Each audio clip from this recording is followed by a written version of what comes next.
Good morning, नमस्कार, आदाब, सत श्री अकाल दोस्तों। ये है आपका अपना प्रिय डॉक्टर आदि कश्यप मुंबई शमानुस आपके लिए लेकर आया आपका मनपसंद programme positive karma, episode number 2307।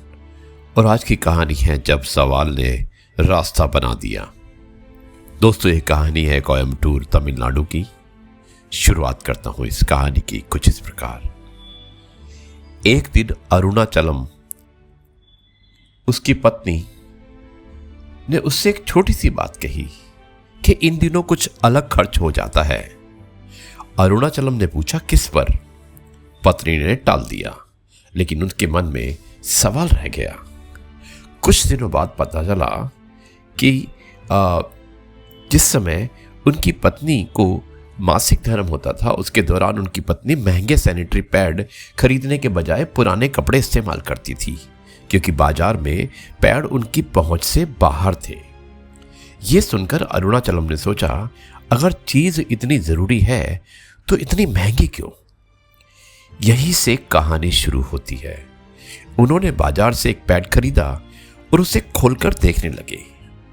उन्हें लगा कि शायद इसका जवाब आसान होगा, लेकिन सवाल आसान था, रास्ता नहीं।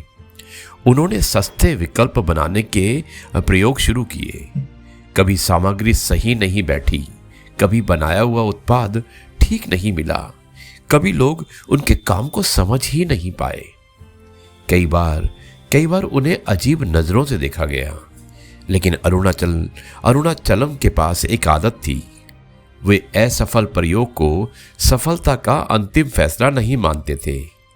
वे उसे अगला प्रश्न मानते थे। ये क्यों नहीं चला? फिर वो दोबारा कोशिश करते। उन्होंने समझा कि असली समस्या सिर्फ एक उत्पाद बनाना नहीं है। समस्या ये भी है कि जिस विषय पर बात करना ही मुश्किल माना जाता है, वहां समाधान तक पहुंचना और कठिन हो जाता है। धीरे धीरे उनके प्रयोग एक ऐसी कम लागत वाली सैनिटरी पैड बनाने वाली मशीन की दिशा में बढ़े, जिसे छोटे स्तर पर इस्तेमाल किया जा सके। ये सिर्फ एक मशीन बनाने की कहानी नहीं थी, ये एक सवाल को छोड़ ना देने की कहानी थी। समय के साथ उनके काम को पहचान मिली।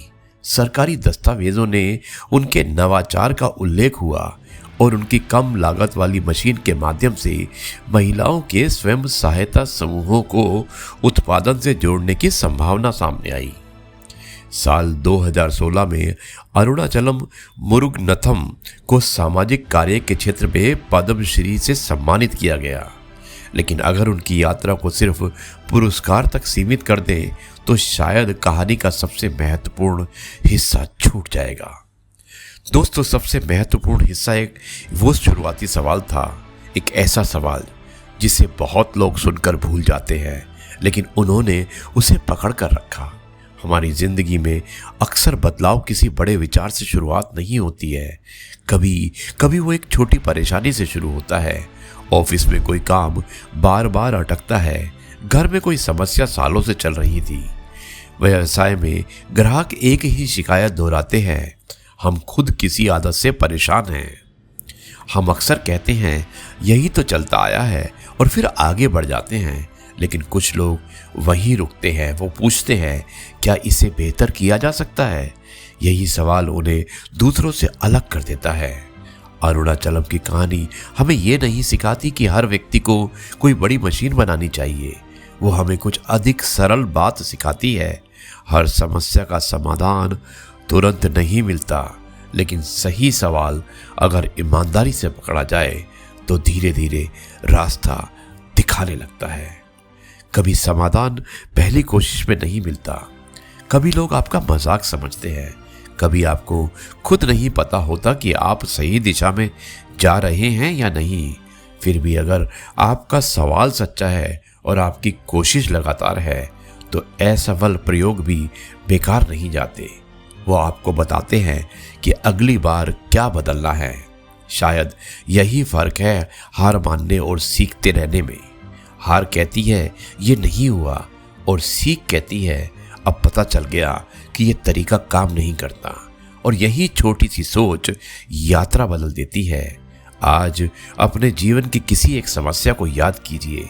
उसे देखकर सिर्फ परेशान मत होइए, उससे एक सवाल पूछिए, फिर उस सवाल का एक छोटा प्रयोग कीजिए।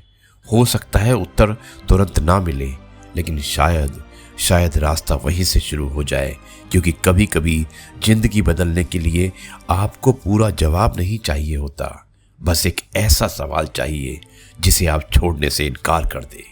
हर बड़ा बदलाव एक बड़े उत्तर से नहीं, एक ईमानदार सवाल से शुरू होता है। यही मैसेज था इस कहानी का।